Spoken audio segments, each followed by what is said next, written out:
अस्सलाम वालेकुम एवरीवन। मुझे बता दें काइंडली आवाज़ आ रही है सबको? जी सर। अच्छा, लास्ट टाइम जो था वो हमने लोगारिथम में एक डिक्रीमेंट किया था। मेरे ख्याल से बड़ा आसान सा टॉपिक है वो तो। और उसमें न्यूमेरिकल बड़ा आराम से आप जो ना कर सकते हैं, तो उसको आपने मिस नहीं करना है।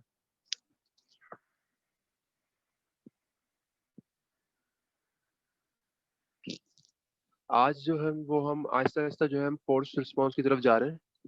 देखें, अब जैसे चैप्टर 3 जो है इसका नाम पहले पढ़ लेते हैं कि हार्मोनिकली जो आपकी जो फोर्सेस होती हैं उससे जो एक्साइटेशन होती है और वो वाइब्रेशन की, तो उसके बारे में बात करेंगे हम। अच्छा, अब समझने की ज़रूरत यह है कि अ, जो नाम है वो response of undamped single degree. Hello, कुछ कहना चाह रहा है कोई?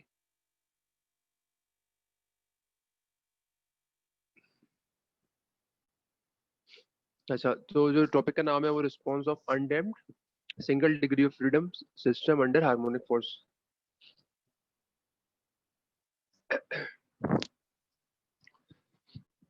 देखिए, हमने अभी तक जितना भी काम किया है वो सब के सब जो है वो फ्री रिस्पॉन्स पे था। फ्री रिस्पॉन्स का मतलब आप सबको पता चल गया होगा अब तो, कि जब भी सिस्टम को आप डिस्टर्ब करेंगे फ्रॉम द इक्विलिब्रियम एंड और उसको आप छोड़ देंगे कि वो अपने मर्जी से मूव करता जाए, जैसे पेंडुलम होता है या कोई बीम होती है, तो वो फ्री रिस्पॉन्स में होता है जिसमें आप उसको कंटिन्यूअसली उस पर फोर्स अप्लाई नहीं कर रहे हैं।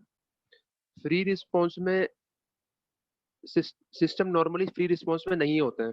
फ्री रिस्पॉन्स का मकसद होता है सिर्फ नेचुरल फ्रिक्वेंसी निकालना, ताकि आप सिस्टम की जो डायनामिक्स है उसको समझ सकें, क्योंकि जो सिस्टम की नेचुरल फ्रिक्वेंसी है, it will tell you about the dynamics of the system, के सिस्टम जो है वो किस तरह बिहेव करेगा, उसकी नेचुरल फ्रिक्वेंसी क्या है। ठीक है, तो जो फ्री जितना भी रिस्पॉन्स हमने अभी तक किया है फ्री रिस्पॉन्स की हद तक, वो तमाम का तमाम मकसद जो उसका था वो ये था कि हम सिस्टम की नेचुरल फ्रिक्वेंसी निकाल सकें, सिस्टम को समझ सकें, उसकी डायनामिक्स के बारे में कुछ ना कुछ इनपुट ले सकें। अब असल काम हमारा आया है कि फोर्स वाइब्रेशन में क्या होगा। Force vibration occur when external energy supply to the system during vibration. तो देखिए, दुनिया में जितने भी सिस्टम है वो फ्री वाइब्रेशन पे काम नहीं करते, वो फोर्स वाइब्रेशन पे ही काम करते हैं। इसकी मिसाल क्या है? फॉर एग्जाम्पल, अगर आपकी गाड़ी में जो है वाइब्रेशन हो रही है तो ऑब्वियसली उसका जो सोर्स है कहाँ से आ रहा है, वो इंजन की मूवमेंट से आ रहा है। ऑब्वियसली बात है, फिर वो फोर्सेस में ट्रांसमिट हो रहा है। तो अगर आप अपने गाड़ी की मिसाल भी ले लें, उसमें जितनी भी वाइब्रेशंस आ रही हैं वो फोर्स्ड वाइब्रेशंस हैं, कि उसमें जो एक चीज इनपुट आई जा रही है, मुस्तकिल इनपुट आ रही है फोर्स की from the movement of the engine and movement of the other parts. Similarly अगर आप जहाज की बात करते हैं तो जहाज में ऑब्वियसली बात है कि आपके पास टरबाइन लगी हुई है, और आपका जो एयरप्लेन है वो उड़ भी रहा है हवा में, तो हवा से जो इंटरेक्टिव फोर्सेस आ रही हैं, एक तो वो जो उस पे फोर्सेस मुस्तकिल लग रही हैं, सेकंड जो उसकी मूवमेंट हो रही है टरबाइन की, वो भी फोर्सेस हैं। तो वो भी फोर्स वाइब्रेशन है, कि सिस्टम जो है वो कंटिन्यूअसली जो है वो वाइब्रेशन के अंडर है, तो उसमें फोर्सेस वाइब्रेशन की अप्लाई हो ही रही हैं। तो इसका मतलब अगर मैं इसको ओवरऑल कंक्लूड करूं तो जितने भी दुनिया में सिस्टम है 95% कर लेते हैं हम। May be there are some systems जो कि फ्री वाइब्रेशन पे काम करते हो, but 95 to 9 may be more than 95, most of the systems जो है वो फोर्स वाइब्रेशन पे काम कर रहे होते हैं। उसमें वाइब्रेशन की फोर्सेस जो है वो हर वक्त चल रही होती हैं साथ में। अब अगर आप अर्थक्वेक की मिसाल भी लेते हैं तो देखें, अर्थक्वेक में भी इनपुट जो आ रहा होता है वो जो है वो जो मूवमेंट होती है नीचे उसकी वजह से इनपुट आता है, तो वो जो मूवमेंट है वो फोर्सेस जनरेट कर रही है, तो वो भी फोर्स वाइब्रेशन है।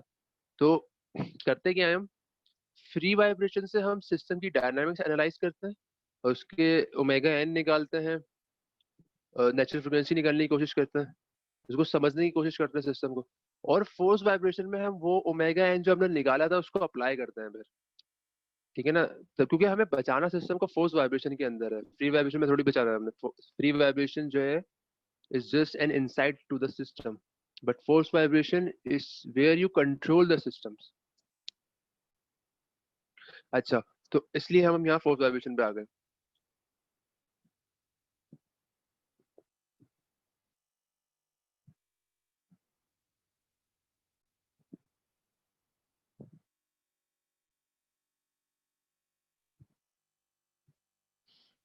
तो अच्छा, द एक्सटर्नल फोर्स, अब एक्सटर्नल फोर्स जो है कहीं किसी भी तरीके से हो सकती है, वो आपकी जो है हार्मोनिक हो सकती है, वो डिस्प्लेसमेंट, इम्पोज डिस्प्लेसमेंट एक्साइटेशन हो सकती है, नॉन हार्मोनिक पीरियोडिक, मतलब कुछ भी हो सकती है।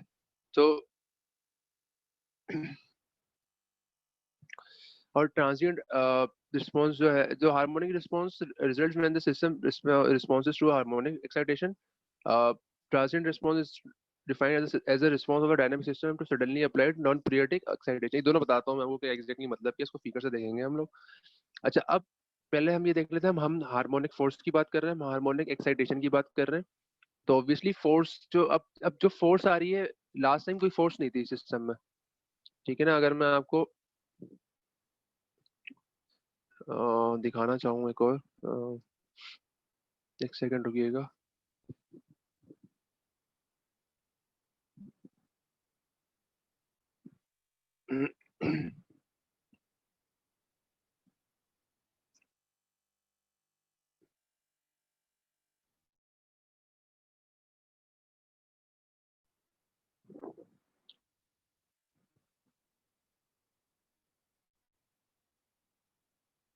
ये देखें, ये जो अब जैसे ये जो फिगर, ये जो हमने इक्वेशन निकाली थी, इसमें देखिए जीरो आ रहा है, तो देर इज नो फोर्स।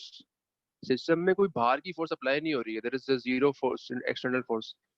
तो इसीलिए जो है ये जो इक्वेशन है, ये आपकी फ्री वाइब्रेशन में कोई फोर्स नहीं आ रही। लेकिन अब जब हम हार्मोनिक की बात कर रहे हैं, तो उसमें यहाँ पे कुछ ना कुछ जो जीरो की जगह कोई ना कोई फोर्स आएगी। अब वो डिपेंडिंग है, वो फोर्स कांस्टेंट है, कांस्टेंट ऑब्वियसली नहीं हो सकती, साइन वेव है, हार्मोनिक है, क्या है। तो हम बात कर रहे हैं हार्मोनिक फोर्स की। और हार्मोनिक फोर्स क्या होती है? कोई भी ऐसी फोर्स जो कि साइन और कोसाइन के टर्म्स में लिखी हुई है, वो हार्मोनिक फोर्स है, सिंपल। ठीक है, जो कि हम कर देखते हुए आ ही रहे, ऑयलर में भी देखा था हमने। तो कोई भी फोर्स जो कि कोसाइन और साइन की टर्म्स में लिखी हुई हो, तो ऑब्वियसली बात है कि वो साइक्लिक सिस्टम में जो है ऑसिलेशंस की तरह बिहेव करेगी, साइन वेव की तरह बिहेव करेगी। तो इसीलिए जो है वो आप उसको हार्मोनिक जब भी फोर्स की बात होगी, तो आप जो है मे बी इन साइन और मे बी इन कोसाइन आप उसको रिप्रेजेंट कर सकते हैं, इनपुट फोर्स को।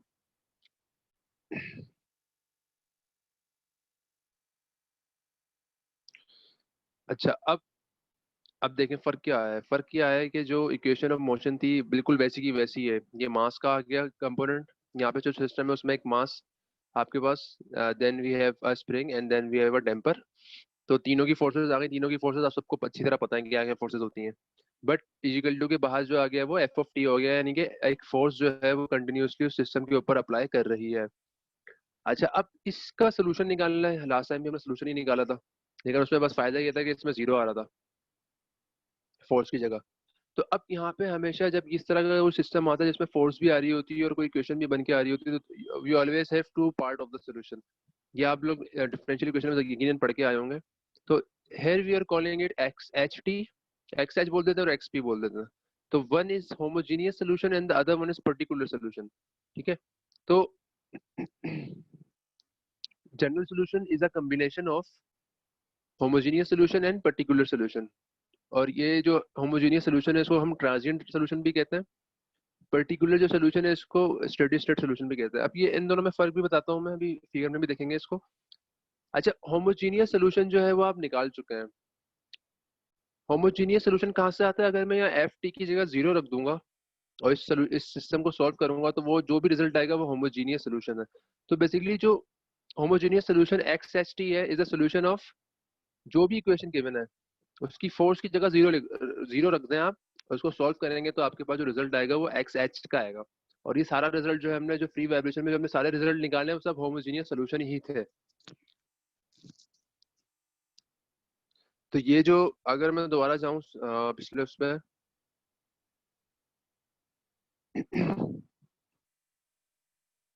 ये जो हम सारे सोल्यूशन निकाल रहे हैं यहाँ पे अनडैम्प्ड सिस्टम, अंडरडैम्प्ड सिस्टम के लिए, एंड देन अदर सॉल्यूशंस, ये सारे के सारे जो है ये होमोजेनियस सॉल्यूशन है, क्योंकि यहाँ पे जीरो था।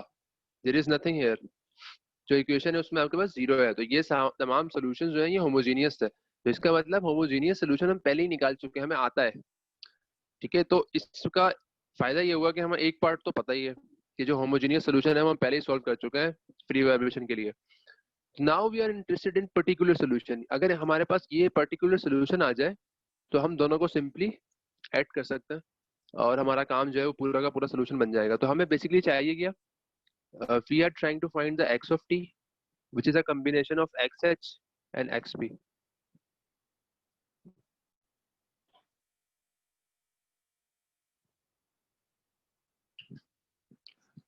अच्छा जी, तो आगे चलते हैं। अच्छा, अब फर्क क्या है दोनों में और उसको फिगर से किस तरह देखते हैं। ये देखें, ये सिस्टम है, यहाँ पे फोर्स, हार्मोनिक फोर्स बोलना चाहिए, हार्मोनिक फोर्स अप्लाई हो रही है साइन कोसाइन की टर्म्स में। जब फोर्स सिस्टम में अप्लाई होती है तो इनिशियल कंडीशन नॉर्मली जीरो लेते हैं आप। जीरो से मुराद क्या है कि डिस्प्लेस स्टार्टिंग पॉइंट में जब टाइम जीरो है तो सिस्टम की ना कोई डिस्प्लेसमेंट है, सिस्टम की ना कोई वेलोसिटी है। जब फोर्स उसके ऊपर आके अप्लाई करेगी, जब फोर्स उसके ऊपर आके लगेगी तो फिर इसमें मूवमेंट प्रोड्यूस होगी।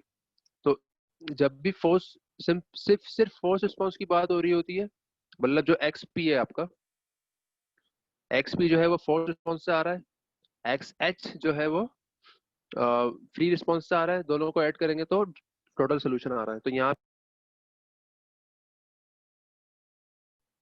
ये फोर्स रिस्पॉन्स की बात हो रही है और फोर्स रिस्पॉन्स का मतलब ये है कि फोर्स लग रही है कोई harmonic, but the initial conditions are all zero. तो मतलब जब टाइम जीरो है तो सिस्टम स्टेशनरी पोजीशन पे है, उसके अंदर कोई इनिशियल डिस्प्लेसमेंट नहीं है। तो ये इसका सोल्यूशन कैसा बनेगा, obviously it will something will start from zero, क्योंकि इनिशियल कंडीशन तो है ही नहीं, और फिर वो एक खास पॉइंट के ऊपर आके वो कन्वर्स करेगा। अब ये जो लाइन है, ये जीरो, ये कभी भी जीरो नहीं होगी। ये किसके बराबर हो जाएगी, जितनी जो भी ये फोर्स थी उसके आसपास रहेगी ये।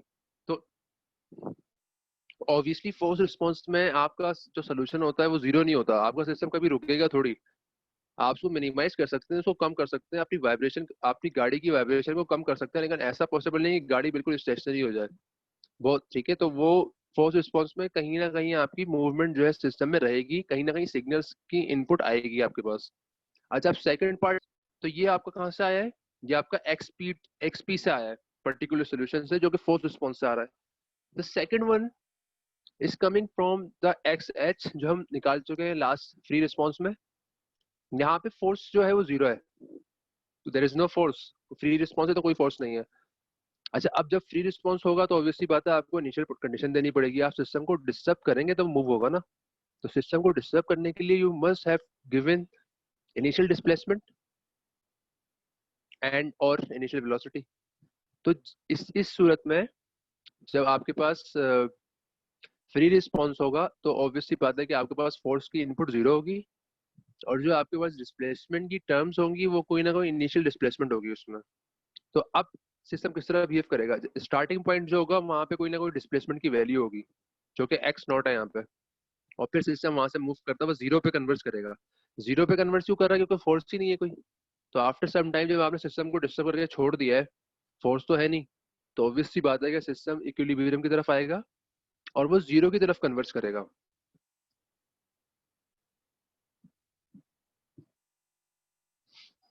अच्छा, तो ये दो सोल्यूशन आ गए आपके।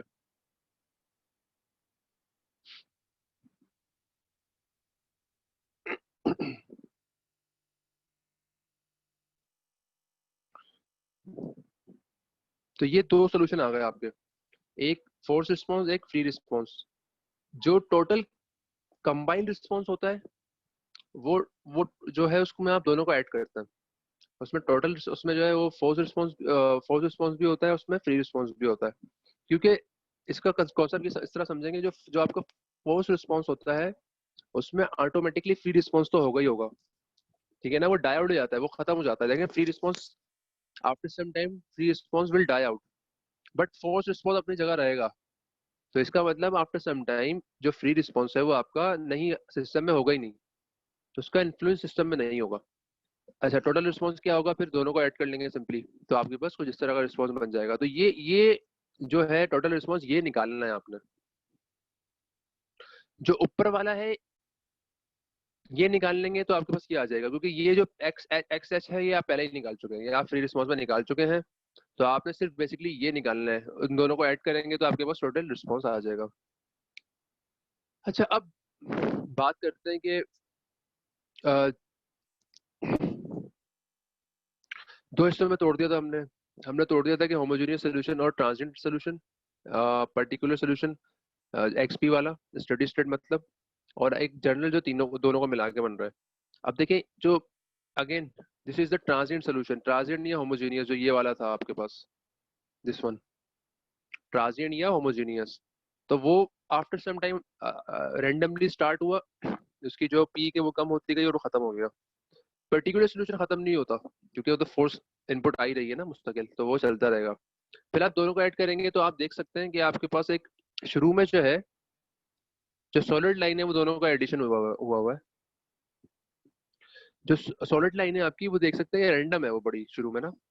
कब तक रैंडम रहती है ये जब तक रैंडम रहती है जब तक ये जो आपके पास ट्रांजिएंट सोल्यूशन है ये आपके बहुत कम नहीं हो जाता या जीरो नहीं हो जाता।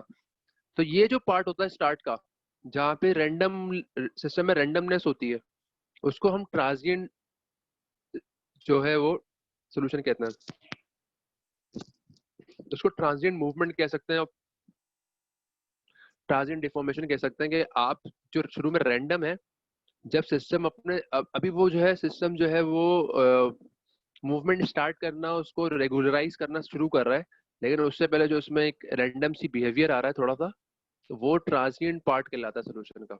और उसके बाद आफ्टर सम टाइम जब ट्रांजिएंट पार्ट यानी कि ये जो पहला वाला पार्ट है ये खत्म हो जाएगा, तो उसके बाद सिस्टम जो है वो काफी हद तक स्मूथ हो जाएगा और वो फिर पीरियडिक मोशन बन जाएगा और वो कंटिन्यूअसली मूव होता जाएगा। तो ये तीन कॉन्सेप्ट है, ठीक है। बट ट्रांजिएंट सोल्यूशन जो कि after some time die out हो जाता है, और पर्टिकुलर सोल्यूशन जो कि आफ्टर कुछ टाइम गुजरने के बाद वो चलता रहता है, it will continue forever. जब तक सिस्टम में फोर्स रहेगी it will continue forever. General solution will always be a sum of transient solution and steady state solution, और मतलब दोनों नाम उसके लिखे हुए हैं, होमोजेनियस भी लिखा हुआ है, ट्रांजिएंट भी है। सेकंड वाले का पर्टिकुलर भी है, स्टेडी स्टेट भी है, तो उसमें कंफ्यूज नहीं होना है आपने। तो general solution will be a combination of both of these solution. उसमें से जो भी जो ट्रांजिएंट बिहेवियर है, जो एक रैंडमनेस होगी वो स्टार्ट में आएगी, उसके बाद सिस्टम जो है वो जो आपका कोई भी सिस्टम है वो आहिस्ता आहिस्ता जो है वो उसी फ्रिक्वेंसी पे ऑपरेट करेगा जिस फ्रिक्वेंसी पे आपकी फोर्स इनपुट होगी।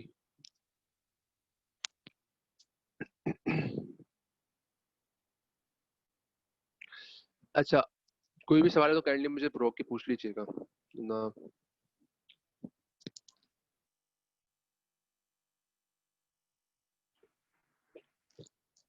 Just give me 2 minutes.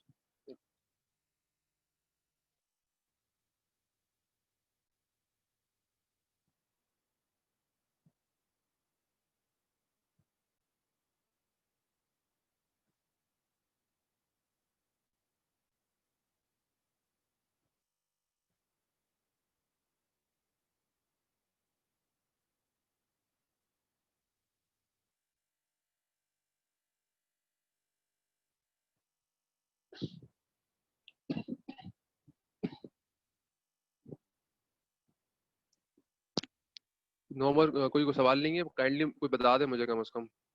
I need some I need some input.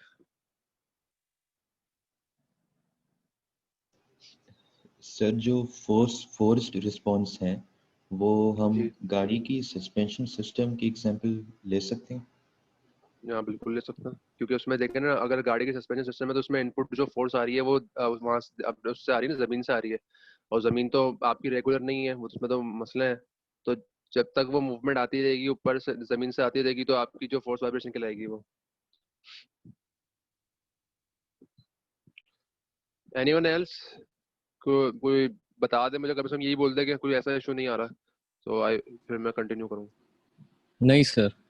Okay. अच्छा, देखिए एक बात का ख्याल रखें कि बहुत डेरिवेशंस तो आएंगी यहाँ पे, मैं इसमें कुछ कर नहीं सकता, वाइब्रेशन और डेरिवेशन बहुत सारी होती हैं। लेकिन अब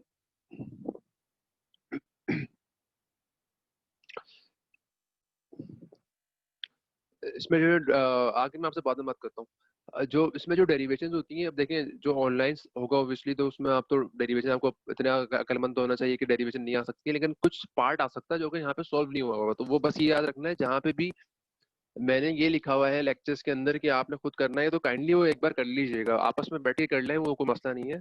तो ऑब्वियसली समझना है ना वो, तो वो उसको एक बार हाथ से गुजार लें, ज़्यादा ज़्यादा काम नहीं है वो, दो कुछ ज़्यादा स्टेप्स, बहुत सारे स्टेप्स नहीं होंगे और बहुत मुश्किल भी नहीं होना चाहिए वो, तो वो काइंडली कर लें। अच्छा, अब हम मैथमेटिकल की तरफ चलते हैं। तो ये एक सिंपल सा स्टार्ट करते हैं हम। एक स्प्रिंग लगा हुआ, एक मास लगा हुआ, सिंपल, डैम्पर नहीं है कोई। तो क्या उसमें जो फोर्स लग रही है वो F not cos omega T लग रही है। तो ये सिस्टम की इक्वेशन आ गई, मास की आ गई और ये स्प्रिंग की आ गई। एफ नॉट जो है वो एम्पलीट्यूड आ गया फोर्स का, और कॉस ओमेगा टी कि वो कोसाइन की टर्म्स में बिहेव कर रही है। अब दो सोल्यूशन आएंगे। पहले एक्स एच टी आएगा। ये क्या है, ये हम पहले ही निकाल चुके हैं, क्योंकि एक्स एच टी कहाँ से आता है, जब भी आप इस यहाँ पे जीरो रखेंगे तो आपके पास जो सोल्यूशन आएगा वो ट्रांजिएंट या होमोजेनियस सोल्यूशन कहलाता है। वो आप पहले निकाल चुके हैं। मैं एक बार दिखा देता हूँ, फिर आपको इस बार मतलब इसका कि कहाँ निकाला था हमने ये।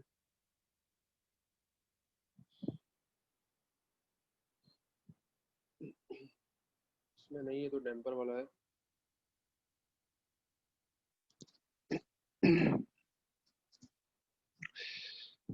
ये तो रोटेशन होगी। सो आई थिंक दिस वन। तो ये जो सोल्यूशन है ये वही कोसाइन साइन वाला सोल्यूशन है, कोई इसमें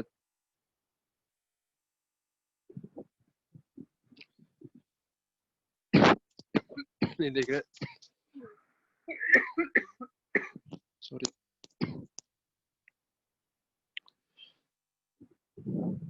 ये देखें, ये जो सोल्यूशन आ रहा है ये यही सोल्यूशन है जो आपने अभी वहां लिखा हुआ था। और ये बेसिकली वही स्प्रिंग, एक सिंगल स्प्रिंग मास सिस्टम को हमने देख सकते हैं हम, ये स्प्रिंग मास सिस्टम को हमने स्टार्ट किया था और जीरो था, फोर्स फोर्स जीरो थी। तो ये जो इसका जो सोल्यूशन था वो होमोजीनियस सोल्यूशन था। इसमें क्योंकि फोर्स थी ही नहीं तो अगला पर्टिकुलर सोल्यूशन कोई तुक ही नहीं बनती, तो इसीलिए सिर्फ एक ही सोल्यूशन आएगा। लेकिन ये सोल्यूशन को हम वहाँ आगे वाले में जहाँ पे फोर्स आ रही है वहाँ पे हम एज अ होमोजीनियस सोल्यूशन इस्तेमाल कर सकते हैं, जो कि ये एग्जैक्टली यही सोल्यूशन हम इस्तेमाल कर रहे हैं। तो इसको बार बार दोबारा रिपीट करने की जरूरत नहीं है कि कहाँ से आया है ये, ना इसको स्टेप्स बताने की जरूरत है। तो ये आपको, अब इसको नाम बस हमने एक्स एच का कह दे दिया क्योंकि कंप्लीट सोल्यूशन नहीं है। लास्ट टाइम ये एक्स टी था, खाली पूरा सोल्यूशन ही था ये। अभी अभी पूरा कंप्लीट सोल्यूशन नहीं है क्योंकि फोर्स है यहाँ पे। तो ये आपके पास होमोजेनियस सोल्यूशन तो आ गया, इसको हम साइड पे रखते हैं। अब हमने पर्टिकुलर सोल्यूशन निकालना है। अब पर्टिकुलर सोल्यूशन के लिए भी वही काम करना है जो हम होमोजेनियस के लिए करते थे। हमने सोल्यूशन अज्यूम करना है पहले। ठीक है, जो फोर्स है यहाँ पे वो F not cos omega T है, और जो पर्टिकुलर सोल्यूशन है जो एक्स पी है वो भी उसी की टर्म में होगा ना। ऑब्वियस सी बात है, अगर वो फोर्स भी कोसाइन की टर्म में बिहेव कर रही है तो आपको जो डिस्प्लेसमेंट होगी उसका कंपोनेंट जो होगा वो भी कोसाइन की टर्म में बिहेव करेगा। तो कुछ भी नहीं करना जो, और उसका ओमेगा भी सेम होगा, ओमेगा चेंज नहीं हो सकता। जो इनपुट फोर्स आ रही है सिस्टम भी उसी ओमेगा पे जो है ऑपरेट करेगा। तो जो कॉस ओमेगा टी है वो एज इट इज, वो तो ऐसे ऐसे का ऐसे ही आ जाएगा ना। पर्टिकुलर सोल्यूशन में कॉस ओमेगा टी कुछ भी फर्क नहीं है। फर्क सिर्फ ये आएगा, ऑब्वियसली बात है, ये फोर्स थी, ये डिस्प्लेसमेंट थी। तो वहां पे जो एम्पलीट्यूड है वो एफ नॉट था, यहाँ पे एम्पलीट्यूड है वो एक्स, कैपिटल एक्स है। ठीक है, तो ये मतलब कोई ऐसा इशू है नहीं। सिंपल, जो फोर्स की टर्म हो एग्जैक्टली वही उठा लें आप। और बस फर्क ये करना है कि डिस्प्लेसमेंट की जगह जो है आपका वो एक्स आ जाएगा, एम्पलीट्यूड आ जाएगा, मतलब जो अननोन है। अब ये आपके पास अननोन है। अब यहाँ पे जो हमने लास्ट टाइम में क्या अननोन था, यहाँ पे एक्स एक्स एच में क्या अननोन है, यहाँ पे दो चीजें अननोन थी, ए वन और ए टू। तो अब हम एक्स पी की बात कर रहे हैं तो यहाँ पे एक्स अननोन है। ठीक है, तो हमें एक्स निकालना है, एक्स अननोन है वो हमें निकालना है। तो हम करते क्या है, अब हम करेंगे ये कि हम ये जो सोल्यूशन है, जो एक्स का सोल्यूशन है, इसको उठा के वापस इस इक्वेशन में डालेंगे जहां पे भी एक्स आ रहा होगा। तो एक्स डबल डॉट की जगह क्या आ जाएगा, इसको दो बार डिफरेंशिएट करेंगे आप, और वो उठा के एक्स डबल डॉट में आ जाएगा। और जो एक्स, और जो ये एक्स है इसमें तो डायरेक्टली आप ये एक्स पुट कर सकते हैं, और फिर आपको थोड़ा सिंप्लीफाई करना पड़ेगा आपको, जैसे ये वो बताया मैंने उन्होंने। सही है। अच्छा, तो यहाँ पे वही इक्वेशन ऑफ मोशन आ गई, वही पर्टिकुलर सोल्यूशन आ गया। अब इन्होंने डिफरेंशिएट करके दोनों दिखा भी दिया है ना। तो ये पहला जो आपके पास वेलोसिटी, इसका तो काम नहीं है बेसिकली, क्योंकि कोई भी टर्म वेलोसिटी की नहीं आ रही है इस इक्वेशन के अंदर। लेकिन आपको एक्सेलरेशन की निकालना पड़ेगा। तो एक्सेलरेशन की टर्म आ गई और डिस्प्लेसमेंट की टर्म तो है ही। अब ये डिस्प्लेसमेंट की टर्म और ये एक्सेलरेशन की टर्म, ये दोनों उठा के हम पहली इक्वेशन में डाल देंगे। तो ये आपके पास कुछ बन के आ जाएगा। कॉमन ले ले जो भी है, बड़ा सिंपल सा ही है। और फिर आपने एक्स निकालना है तो हम एक्स को अलग कर लेंगे और बाकी तमाम चीजों को राइट हैंड साइड पे ले जाएंगे। अब हम यहाँ पे थोड़ी सी सिंप्लीफिकेशन करते हैं। सिंप्लीफिकेशन कैसे कर रहे हैं, पहले तो आपने जो है के को कॉमन ले लिया नीचे से ना। के को कॉमन लेके आप ऊपर ले गए, तो ऊपर जो है वो टर्म बन गई एफ नॉट डिवाइडेड बाई के, और नीचे जो है वो एम डिवाइडेड बाई के आ गए और ओमेगा स्क्वायर प्लस 1, इस तरह से कुछ बन के आ गया ये। अब सवाल ये आता है कि एफ नॉट डिवाइडेड बाई के है क्या चीज? स्प्रिंग ही है ना, ये स्प्रिंग फोर्स ही है इसमें, सिस्टम में स्प्रिंग फोर्स के अलावा तो बाकी इनर्शियल फोर्स है, लेकिन जो एक फोर्स है जो कि एक्चुअल फोर्स, वो स्प्रिंग फोर्स ही है। तो ये जो फोर्स है, ये जो आपके पास एफ नॉट डिवाइडेड बाई के आ रहा है, बेसिकली ये स्प्रिंग फोर्स से ही आ रहा है। और ये इसको मैं अगर लिखना चाहूँ तो I can write as delta S T, क्योंकि स्प्रिंग फोर्स क्या होती है, फॉर्मूला क्या होता है, के इंटू एक्स। ठीक है, तो अगर मैं एफ डिवाइडेड बाई के कर दूंगा तो वो एक्स के बराबर हो जाएगा। तो ये जो डेल्टा एस टी है ये एक्स ही है बेसिकली, लेकिन हम उसको एक्स से रिप्रेजेंट इसलिए नहीं कर रहे क्योंकि वो एक्स वैसी वेरिएबल यहाँ पे गिवन है, तो हमने डेल्टा एस टी लिख दिया है। डेल्टा एस टी अब क्या है? Delta S t is the static displacement. Static displacement का मतलब क्या है कि सिस्टम को जो है, मैं कोई फोर्स लगाता हूँ सिस्टम में, वो फोर्स हार्मोनिक नहीं है, वो फोर्स कांस्टेंट फोर्स है। कांस्टेंट फोर्स से मुराद क्या है कि मैं किसी भी स्प्रिंग मास, कोई चीज जो है वो हैंग हुई हुई है और मैं उसमें फोर्स लगाता हूँ 10 न्यूटन की, तो 10 न्यूटन की फोर्स लगा लगा कंटिन्यूसली मैं लगाए रखा हुआ हूँ उसके ऊपर, सिस्टम के ऊपर, तो ये स्टैटिक फोर्स कहलाती है कि फोर्स कांस्टेंट है, उसमें कोई कोसाइन साइन का कंपोनेंट नहीं है। तो ये जो डेल्टा एस टी है ये स्टैटिक डिस्प्लेसमेंट है। ये एफ नॉट जो है ये स्टैटिक फोर्स है।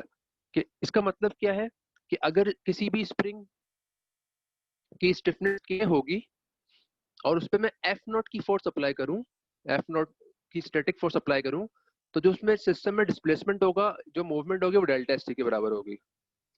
सही है, तो इसको इस तरह भी देख सकते हैं आप।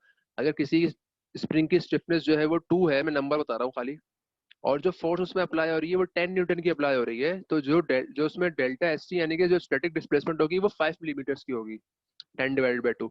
तो ये delta s c is nothing but static displacement. ठीक है, कि जब सिस्टम में कोई साइक्लिक फोर्स नहीं है, क्योंकि यहाँ पे देखें ना, फोर्स जो एफ नोट इस्तेमाल किया हुआ है यहाँ पे तो कोई भी कोसाइन साइन नहीं आ रहा ना, सिर्फ सिंपल एक फोर्स है, और वो फोर्स जो है वो उसका जो मैक्सिमम एम्पलीट्यूड है वो शो कर रहा है फोर्स का। जो जब भी होगा वो, जब ऑब्वियसली जब होगा जब आपके पास कोसाइन 1 होगा, तो when cos omega T is 1, your force will be maximum, और वो एफ नॉट के बराबर ही होगी, क्योंकि कोसाइन जो है वो 1 से ऊपर तो जा नहीं सकता, तो F of T can not be greater than F naught. तो F F F of T की जो मैक्सिमम लिमिट है वो एफ नॉट ही है, उससे आगे तो जा नहीं सकता वो।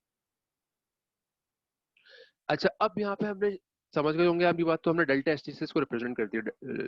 ठीक है, फिर हमने यहाँ पे क्या किया, आप सबको पता है कि अंडर रूट के डिवाइडेड बाय एम जो है वो ओमेगा एन स्क्वायर होता है, तो वो ओमेगा एन स्क्वायर आ गया, नीचे आ जाएगा, और उसको क्योंकि नेगेटिव साइन आ रहा है तो आप उसको थोड़ा आगे पीछे कर लेंगे, तो 1 को वहां ले जाएं तो you will get something like this, 1 minus omega divided omega square divided by omega n square.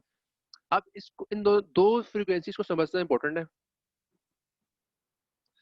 देखिए, ओमेगा एन स्क्वायर सब अच्छी तरह जानते हैं मेरे ख्याल से इस बात को, कि omega n square is natural frequency of the system, जो कि सिस्टम की करेक्टरिस्टिक से आ रही है, मतलब मास और उसके स्टिफनेस से आ रही है। सिंपल, आपने के निकाला, आपने एम निकाला, के डिवाइडेड बाय एम किया, अंडर रूट किया, उसको ओमेगा एन आ गया, तो ये सिस्टम की करेक्टरिस्टिक से आ रही है। ये तो अलग कर दें ओमेगा एन को।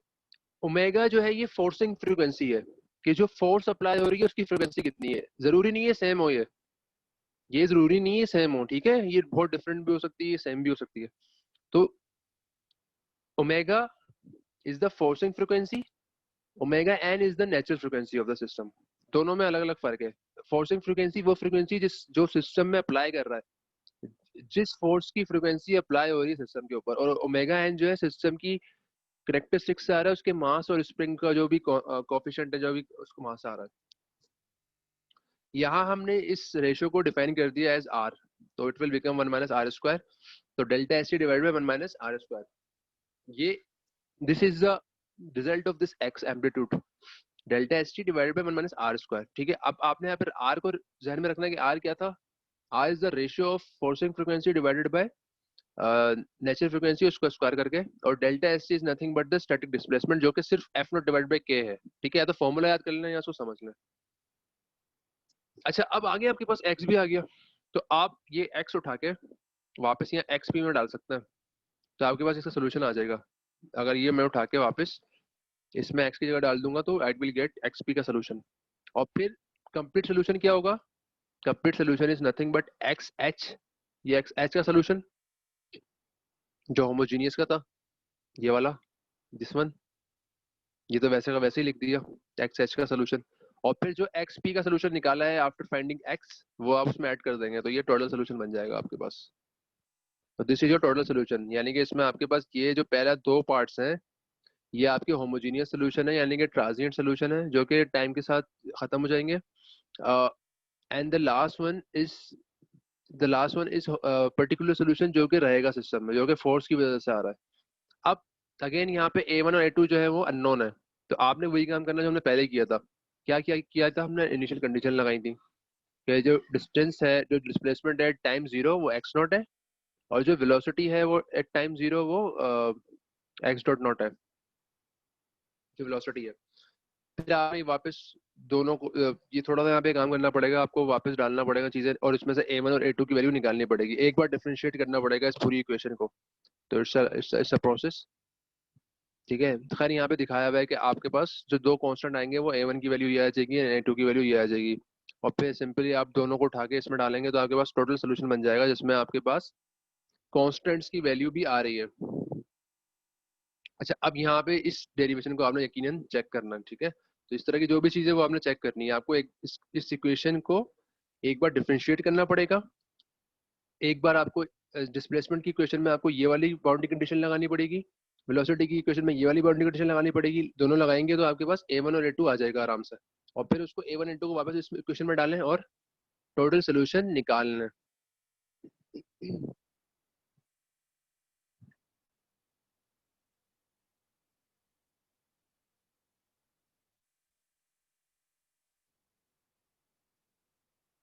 आई थिंक हमारा टाइम जो है वो कम रहेगी, ओके। तो ये वही जो है, जो हमने एक्स निकाला था, तो उसी को हमने वहाँ पे दोबारा इस्तेमाल कर लिया, यहाँ पे दोबारा लिख रहे हैं इसको और समझना चाह रहे हैं हम। तो दिस एक्स जो कि delta S T divide by one minus R square के बराबर था, इसको हमने वापस लाए यहाँ पे, और हम डेल्टा एस टी को एक्स के नीचे ले गए, तो X divide by delta S T और one divide by one minus R square कर दिया हमने।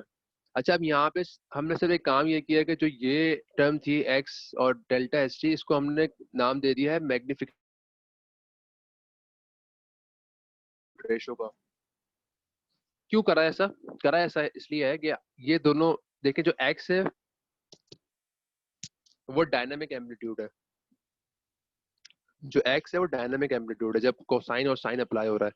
Delta S T static displacement है, मतलब दोनों एम्पलीट्यूड ही है, लेकिन ये जो है स्टैटिक कंडीशन में है, ये डायनामिक कंडीशन में। तो आप दोनों को कंपेयर कर रहे हैं, तो आप देखना ये चाह रहे हैं कि डायनामिक कंडीशन में कितना ज्यादा जो है डिस्प्लेसमेंट होगी as compare to the static condition. तो इसलिए इसको मैग्निफिकेशन का नाम दे दिया है, कितना मैग्नीफाई करेगा या कितना कम हो जाएगा इन डायनामिक, ठीक है। तो x is coming from dynamic amplitude from cosine and sine, देख सकते हैं आप, ये देखें,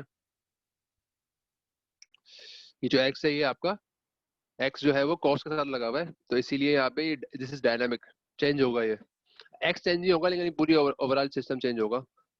तो इस सीरीज को हमने नाम दे दिया, तो ये जो this term x divide by delta S is nothing but magnification factor. अच्छा, अब अगर हम यहाँ पे आर की वैल्यू चेंज करते हैं कि आर लेट से वन है या वन से कम है या वन से ज्यादा है, तो हमारे पास तीन कंडीशन बन के आएंगी, और हमारे पास जो फिगर बन के आएगी वो कुछ इस तरह से बन के आएगी, ठीक है। तो इस फिगर में सिर्फ एक बात का फिलहाल ख्याल रखें, जहां पे भी वन हो रहा है आर, दिस इज, ये जो एक्स एक्सेस है ये आर है, जहाँ पे रेशियो है omega divide by omega n का। एक मिनट रह गया, इसको मैं खत्म करता हूँ, फिर हम जो है वो 11:15 पे स्टार्ट करेंगे, ठीक है। तो काइंडली टाइम पे आएगा। अच्छा, बट हमें सेइंग ये जो आपसे भी इसमें फिलहाल याद रखेंगे, जहाँ पे ये जो एक्स एक्सेस है ये आर है यहाँ पे, यानी कि ये जो आर था, जो रेशियो था omega divide by omega n का, वो है। तो जहाँ पे भी ये आर वन हो रहा है, आर वन का मतलब क्या, दोनों बराबर है, ओमेगा और ओमेगा एन दोनों बराबर हो गए ना, तो जब भी वन होगा ये आर। जहाँ पे भी वन है वहां पे आप देख सकते हैं कि ये कर्व अजीब तरीके से जो है ना ये इन्फिनिटी की तरफ जा रहा है, देख रहे हैं, इन्फिनिटी की तरफ जा रहा है, बहुत ऊपर जा रहा है, ये स्ट्रेट ऊपर जा रहा है, ये यहाँ पे भी स्ट्रेट नीचे जा रहा है ये। तो इसका मतलब बेसिकली ये रेजोनेंस है। तो जहाँ पे भी सब जानते पढ़ते हुए आ रहे हैं बचपन से कि जहाँ पे भी आपकी फोर्सिंग फ्रीक्वेंसी और नेचुरल फ्रीक्वेंसी मैच कर जाएगी तो वहाँ रेजोनेंस होगा। तो ये आज जो है इक्वेशन के थ्रू भी आपने सॉल्व कर दिया कि जैसे ही वो आर जो है, और इसको देख भी सकते हैं आप, जैसे ही आपका आर 1 होगा, this will become 0, and whenever 0 is infinity basically, so the magnification factor will become infinite। तो वो जो है रेजोनेंस सिस्टम कहलाएगा आपका।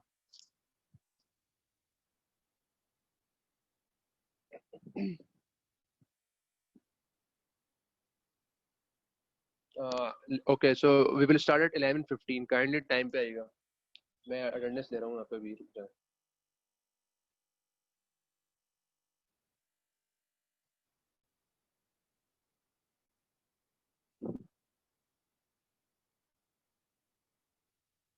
ओके, सो 11:15, 5 मिनट्स का ब्रेक है, उसके बाद स्टार्ट करेंगे।